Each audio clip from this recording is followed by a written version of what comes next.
सनातन धर्म में कुछ पेड़ पौधे ऐसे हैं जिन्हें देवतुल्य माना गया है।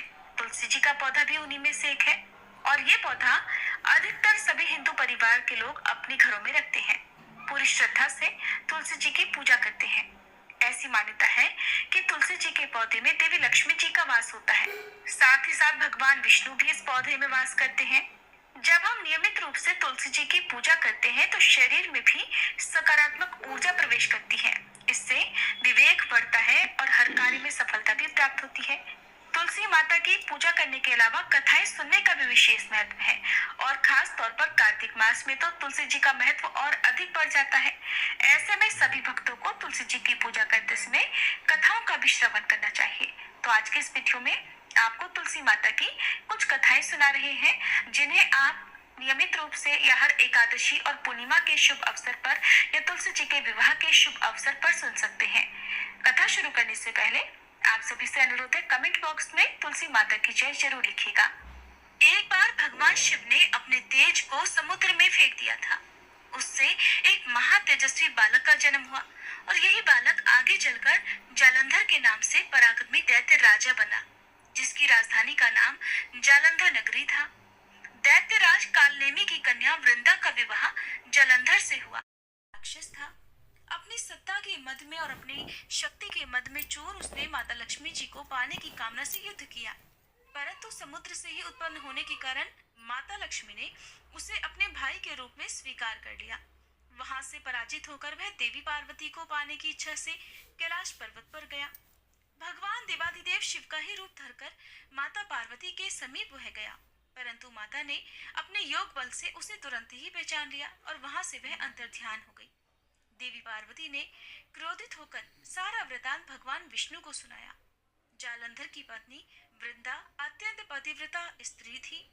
उसी के पतिव्रत धर्म की शक्ति से जालंधर ना तो मारा जाता और नहीं पराजित होता था। इसलिए जालंधर का नाश करने के लिए वृंदा के पतिव्रत धर्म को भंग करना बहुत जरूरी था। इसी कारण भगवान विष्णु एक ऋषि का वेश धारण करके वन में जा पहुंचे, जहां पर वृंदा अकेली भ्रमण कर रही थी। भगवान के साथ दो मायावी राक्षस भी थे, जिन्हें देखकर वृंदा भयभीत हो गई। ऋषि ने वृंदा के सामने क्षण भर में ही दोनों को भस्म कर दिया। उनकी शक्ति देखकर वृंदा ने कैलाश पर्वत पर महादेव के साथ युद्ध कर रहे अपने पति जालंधर के बारे में पूछा। तब ऋषि ने अपनी माया से दो वानर वहां प्रकट किए। एक वानर के हाथ में जालंधर का सिर था और दूसरे के हाथ में धड़। अपने पति की यह दशा देखकर वृंदा मूर्छित होकर गिर पड़ी। होश में आने पर उन्होंने ऋषि रूपी भगवान से विनती की, उसके पति को जीवित कर दी। तब भगवान ने अपनी माया से फिर से जालंधर का सिर धड़ से जोड़ दिया, परंतु स्वयं भी वह उसी शरीर में प्रवेश कर गए। वृंदा को इस छल का जरा भी आभास नहीं हुआ। जालंधर बने भगवान के साथ वृंदा पतिव्रता का व्यवहार करने लगी, जिससे उसका सतीत्व भंग हो गया। ऐसा होते ही वृंदा का पति, जो महादेव से युद्ध कर रहा था, जालंधर युद्ध में हार गया और उसका वध कर दिया गया। इस सारी लीला का जब वृंदा को पता चला तो उन्होंने क्रोधित होकर भगवान विष्णु को शिला होने का श्राप दे डाला और स्वयं भी सती हो गई। जहाँ पर वृंदा भस्म हुई वहाँ तुलसी जी का पौधा उगा। भगवान विष्णु ने वृंदा से कहा, हे वृंदा, तुम अपने सतीत्व के कारण मुझे लक्ष्मी जी से भी अधिक प्रिय हो गई हो। अब तुम तुलसी के रूप में सदा मेरे साथ रहोगी। जो भी मनुष्य मेरे शालिग्राम रूप के साथ तुलसी जी का विवाह करेगा, उसे इस लोक और परलोक में विपुल यश की प्राप्ति होगी। जिस घर में तुलसी जी होती है वहाँ यम के दूत भी असमय नहीं जा सकते। गंगा जी और नर्मदा नदी के जल में स्नान और तुलसी जी का पूजन एक बराबर माना जाता है। चाहे मनुष्य कितना भी पापी क्यों न हो, मृत्यु के समय जिसके प्राण मंजरी रहित तुलसी और गंगा जल मुख में रखकर निकल जाते हैं, वह पापों से मुक्त होकर वैकुंठ धाम को प्राप्त हो जाता है। जो मनुष्य तुलसी और आंवलों की छाया में अपने पितरों का श्राद्ध करता है, उनके पितरों को मोक्ष मिल जाता है। आप सुनिए तुलसी माता की दूसरी कहानी। कार्तिक के महीने में सभी औरतें तुलसी माता को सींचने जाया करती। सब तो सींच कर आती, परंतु एक बूढ़ी माई आती और कहती, हे तुलसी माता सत की दाता, मैं बिड़ला सींचूं तेरा, तू कर निस्तार मेरा। तुलसी माता अडुआ दे, लडुआ दे, पीतांबर की धोती दे, मीठा मीठा गास दे, बैकुंठ का वास दे, चटके की चाल दे, पटके की मौत दे। चंदन की काठ दे, झालर की झनकार दे, साई का राज दे, दाल भात का जीवन दे, ग्यारस की मौत दे, श्री कृष्ण का कांधा दे। तुलसी माता से ऐसा कहने के बाद वे बूढ़ी माई तो अपने घर चली जाया करती। अब धीरे धीरे कार्तिक मास में जब वो इसी तरह से जल अर्पित करके तुलसी जी से कहा करती तो धीरे धीरे तुलसी जी सूखने लगी। एक दिन भगवान कृष्ण ने उनसे पूछा, हे तुलसी, तुम क्यों सूख रही हो? तुम्हारे पास तो इतनी औरतें आती हैं, तुम्हें मीठा भोग लगाती हैं, गीत गाती हैं और तुम्हें सींचा करती हैं। तब तुलसी माता ने कहा, एक बूढ़ी माई रोज आती है और इस तरह की बात कह के जाती है। मैं उनकी सारी बात तो पूरी कर दूंगी, पर कृष्ण का कंधा कहाँ से लाऊंगी? भगवान बोले, वो मरेगी तो कंधा मैं दे आऊंगा। और फिर कुछ दिनों के बाद वह बूढ़ी माई मर गई। सारे गांव वाले इकट्ठे हुए और बूढ़ी माई को अर्थी पर रखकर ले जाने लगे। पर वह अर्थी तो इतनी भारी हो गई कि किसी से उठाई भी नहीं उठी। तब सब मिलकर कहने लगे, ये बूढ़ी माई तो इतनी पूजा पाठ करती थी, पाप नष्ट होने की माला भी फेरती थी, कार्तिक के महीने में तुलसी जी को सींचा भी करती थी, फिर ये इतनी भारी कैसे हो गई? बूढ़ी ब्राह्मण के रूप में तभी भगवान कृष्ण वहां आए और पूछने लगे, अरे भाइयों, ये भीड़ कैसी है? तब वहां खड़े हुए लोग कहने लगे, ये बूढ़ी माई थी जो मर गई, पापिन थी इसलिए इतनी भारी हो गई कि किसी से उठाई नहीं उठ रही। तब भगवान कृष्ण कहने लगे, भाइयों, जरा मुझे इस बूढ़ी माई के कान में एक बात तो कहने तो शायद उठ जाए। भगवान ने बूढ़ी माई के पास जाकर उनके कान में कहा, बूढ़ी माई, मन की निकाल ले, अडवा ले, गडवा ले, पीताम्बर की धोती ले, मीठा मीठा ग्रास ले, बैकुंठ का वास ले, चटक की चाल ले, चंदन की काठ ले, झालर की झनकार, दाल भात का जीवन ले और ले कृष्ण का कांधा भी ले। इतना सुनना था कि बुढ़िया हल्की हो गई और भगवान अपने कांधे पर उसको लेकर चले गए। फिर बुढ़िया को मुक्ति मिल गई। जिस दिन बुढ़िया की मृत्यु हुई वह दिन एकादशी का दिन था। कहते हैं कि एकादशी के दिन यदि किसी की मृत्यु हुई हो तो उसको मोक्ष मिल जाता है। हे तुलसी माता, जैसे मुक्ति बूढ़ी मायके की वैसे ही हमारी भी करना, और जैसे उनको कंधा मिला वैसे ही हमें भी कान्हा जी का कंधा देना। प्रेम से बोलिए, तुलसी माता की जय, श्री कृष्ण भगवान की जय। एक बार एक छोटी सी लड़की थी।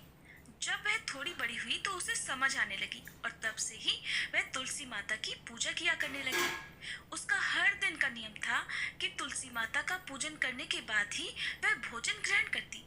जब वह लड़की विवाह के लायक हुई तो एक दिन उसके माता पिता ने उसके लायक लड़का ढूंढकर उसका विवाह करवा दिया। लड़की को उसके माता पिता ने दहेज में एक तुलसी का गमला भी दिया, जो कि वे जानते थे कि उनकी बेटी को तुलसी पूजन कितना प्यारा है और वे बिना तुलसी के पूजन किए कुछ खाती भी नहीं। ससुराल में अब वह लड़की हर दिन सुबह उठते ही पूजा करती, तुलसी की पूजा करती, फिर उसके बाद ही खाना खाने बैठती थी।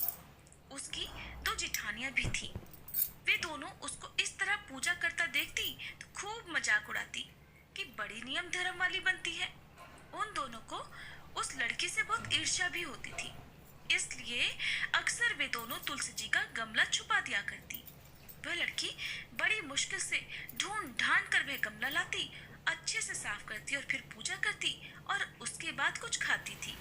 आए दिन उस लड़की की जिठानियां उसे सताने लगी और गमला छुपा दिया करती। किसी तरह से ढूंढ ढांड कर वह तुलसी का गमला लाती और पूजा करती। एक दिन तो उसके जिठानियों ने क्या करा कि तुलसी का वह गमला ही दूर फेंक दिया। लड़की ने घर में आसपास उस गमले को खूब ढूंढा, लेकिन गमला वहां होता तब तो मिलता ना। वह गमला मिला ही नहीं। ढूंढ ढांड कर वह लड़की बहुत परेशान हो गई, इतना दुखी हो गई कि जब उसने तुलसी जी की पूजा ही नहीं की तो उसने खाना भी नहीं खाया, जो कि उसका रोज का नियम जो था। अब जब नियम टूटा तो वह बहुत उदास हो गई। उस लड़की की सच्ची भक्ति देखकर इधर तुलसी माता उस पर बहुत प्रसन्न हो गई और उसके कमरे में अचानक तुलसी माता का गमला प्रकट हो गया। अगले दिन सुबह जब वह लड़की सोकर उठी तो उसने क्या देखा कि उसकी चारपाई के चारों कोनों पर तुलसी माता का गमला आ गया है। अब तो ये देखकर लड़की बहुत खुश हो गई और सोचने लगी कि अब तो मेरी तुलसी माता को कोई चुरा नहीं सकेगा। कोई तुलसी का गमला छुपा नहीं सकेगा। पूजा करने के लिए भी मुझे अब कहीं और नहीं जाना पड़ेगा। अब तो मेरी तुलसी माता को कोई फेंक भी नहीं सकेगा। ये सोचकर बहुत खुश हो गई और जल्दी से उठकर उसने स्नान किया और तुलसी माता की पूजा कर ली। पूजा करने के बाद जब वह खाना खाने बैठी तो उसकी जिठानियां उसका मजाक उड़ाने लगी। कहने लगी, लो, देवरानी का नियम धर्म पूरा हो गया। हाँ, क्योंकि उन्होंने तो जानबूझकर तुलसी का गमला बहुत दूर फेंक दिया था और उन्हें ये लग रहा था कि देवरानी ने आज तुलसी की पूजा नहीं की और बिना पूजा किए ही खाना खाने बैठ गई। तब दोनों जिठानियां देवरानी को ताना देते हुए कहने लगी, हो गया तुम्हारा नियम धर्म पूरा, कर ली तुमने तुलसी की पूजा। तो देवरानी धीरे से बोलने लगी, हाँ, मैंने पूजा कर ली। जिठानियां कहने लगी, अरे कहाँ से कर ली पूजा, गमला तो हमने फेंक दिया था। ऐसा कहकर जिठानियां हंसने लगी तो देवरानी कहने लगी, देख लो मेरे कमरे में खाट पर तुलसी जी लगी हुई है। अंदर जाकर जिठानियों ने देखा तो बहुत शर्मिंदा हुई और बोली, देवरानी, तुम्हारी भक्ति में बहुत सच्चाई है, हमने तुम्हें बहुत परेशान किया, हमें क्षमा कर दो। तब भोली भाली देवरानी ने अपनी जिठानियों को क्षमा कर दिया और तब से देवरानी और जिठानी मिलकर तुलसी जी की पूजा करने लगी और उनके घर में सुख समृद्धि के भंडार भर गए और उनके सभी दुख दूर हो गए। हे तुलसी माता, जैसे निर्मल बुद्धि आपने जिठानियों की और जैसे उन सब के घर में सुख समृद्धि के भंडार भरे, वैसे ही इस कथा को कहने और सुनने वाले सभी भक्तों के घर में भरना। प्रेम से बोलिए तुलसी माता की जय। एक समय एक परिवार में ननद और भाभी साथ साथ रहा करती थी। ननद का विवाह अभी नहीं हुआ था। वह तुलसी जी के पौधे की बहुत सेवा करती थी, नियम से तुलसी को सींचती और दीपक जलाती थी। लेकिन उसकी भाभी को ये सारी बातें बिल्कुल भी पसंद नहीं थी। जब कभी उसकी भाभी को बहुत ज्यादा गुस्सा आता तब वह अपनी ननद को ताना देते हुए कहती कि जब तुम्हारा विवाह होगा तो मैं इस तुलसी को ही बारातियों को खाने को दूंगी और तुम्हारे दहेज में भी तुलसी ही दूंगी। तुम जब देखो तुलसी की ही सेवा करती रहती हो। कुछ समय बीत जाने पर ननद का विवाह तय हो गया। विवाह के दिन भाभी ने अपने कहे अनुसार बारातियों के सामने तुलसी का वह गमला फोड़ दिया जिसकी सेवा उसकी ननद किया करती थी और तुलसी के पत्ते खाने के लिए कहा। तुलसी जी की कृपा से वह फूटा हुआ गमला कई सारे स्वादिष्ट पकवानों में बदल गया। भाभी ने गहनों के नाम पर तुलसी की मंजरी से बने हुए गहने अपनी ननद को पहना दिए। देखते ही देखते तुलसी जी की मंजरी से बने वो गहने भी सुंदर सोने जवाहरात में बदल गए। इतना ही नहीं, भाभी ने मारे क्रोध के वस्त्रों के स्थान पर तुलसी का जनेऊ रख दिया और वह भी रेशमी और सुंदर वस्त्रों में बदल गया। अब जब ननद अपनी ससुराल में पहुंची तो ससुराल में तो उसके दहेज की बहुत प्रशंसा हुई। ये बात भाभी के कानों तक भी पहुंची। उसे बहुत आश्चर्य हुआ। उसने सोचा कि उसने तो ननद के गहने, कपड़े और जनेऊ तक तुलसी जी के ही रखे थे, तुलसी की मंजरी रखी थी। ये सब जानकर भाभी को बहुत आश्चर्य हुआ। अब उसे तुलसी की पूजा का महत्व समझ में आ गया। उस भाभी की भी एक लड़की थी। वह तब अपनी बेटी से कहने लगी कि बेटी, तुम भी तुलसी की सेवा किया करो, तुम्हें भी तुम्हारी बुआ की तरह फल मिलेगा। वह जबरदस्ती अपनी बेटी से तुलसी की सेवा करने को कहा करती, लेकिन लड़की का मन तो तुलसी की सेवा में लगता ही नहीं था। धीरे धीरे समय बीता। भाभी की लड़की बड़ी हो गई। अब उसके विवाह का समय आ गया। तब भाभी सोचने लगी कि जैसा व्यवहार मैंने अपनी ननद के साथ किया था वैसे ही अब मैं अपनी बेटी के साथ भी करूंगी तो ये भी गहनों से लग जाएगी और बारातियों को भी खाने में तरह तरह के पकवान मिलेंगे और ससुराल में भी इसे बहुत मान सम्मान मिलेगा। यही सोचकर भाभी बारातियों के सामने तुलसी का गमला फोड़ देती है, लेकिन इस बार गमले की मिट्टी मिट्टी ही रहती है। मंजरी और पत्ते भी अपने ही रूप में रहते, अपना रूप नहीं बदला। और जब भाभी ने सभी बारातियों को खाने में तुलसी के पत्ते दिए तो ये देखकर सभी लोग और बाराती भी भाभी की बुराई करने लगे। भाभी ने लालच में आकर अपनी बेटी के दहेज में भी तुलसी के पत्ते और मंजरी आदि रख दिए थे। जब बेटी अपनी ससुराल पहुंची तो वहां पर भी उसकी बुराई ही हुई। भाभी गुस्से के मारे कभी भी अपनी ननद को नहीं बुलाती थी। एक दिन भाई ने सोचा कि मेरी पत्नी तो मेरी बहन को बुलाती नहीं है, क्यों ना मैं ही अपनी बहन से मिलकर आऊं।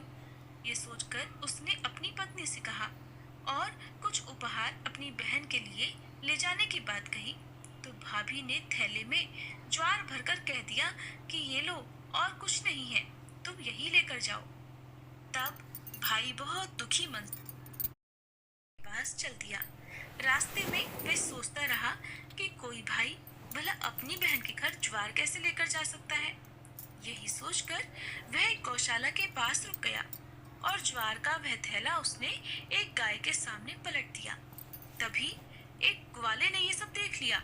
तब ग्वाले ने आकर भाई से कहा कि अरे, आप गाय के सामने ये हीरे मोती और सोना क्यों डाल रहे हो? इसे तो घास डालनी होती है। तब भाई ने देखा तो वह हैरान रह गया। फिर भाई ने ग्वाले को सारी बात बताई और धन लेकर खुशी खुशी अपनी बहन के घर चल दिया। दोनों भाई बहन एक दूसरे को देखकर बहुत प्रसन्न हो गए। तब बहन ने तुलसी माता से सच्चे मन से प्रार्थना की कि उसकी भाभी को सद्बुद्धि प्राप्त हो जाए और तुलसी माता की कृपा से उनके घर में सुख समृद्धि और धन के भंडार भर जाएं। तब कुछ दिनों के बाद देखते ही देखते भाभी का मन बदल गया और वह अपनी ननद को बहुत मान सम्मान देने लगी और अब वह भी सच्चे मन से तुलसी जी की सेवा करने लगी। तुलसी माता की कृपा से उनके घर में सुख समृद्धि के भंडार भर गए। उनके घर में अब कलह क्लेश नहीं होता था और सभी सुख से रहने लगे। प्रेम से बोलिए तुलसी माता की जय।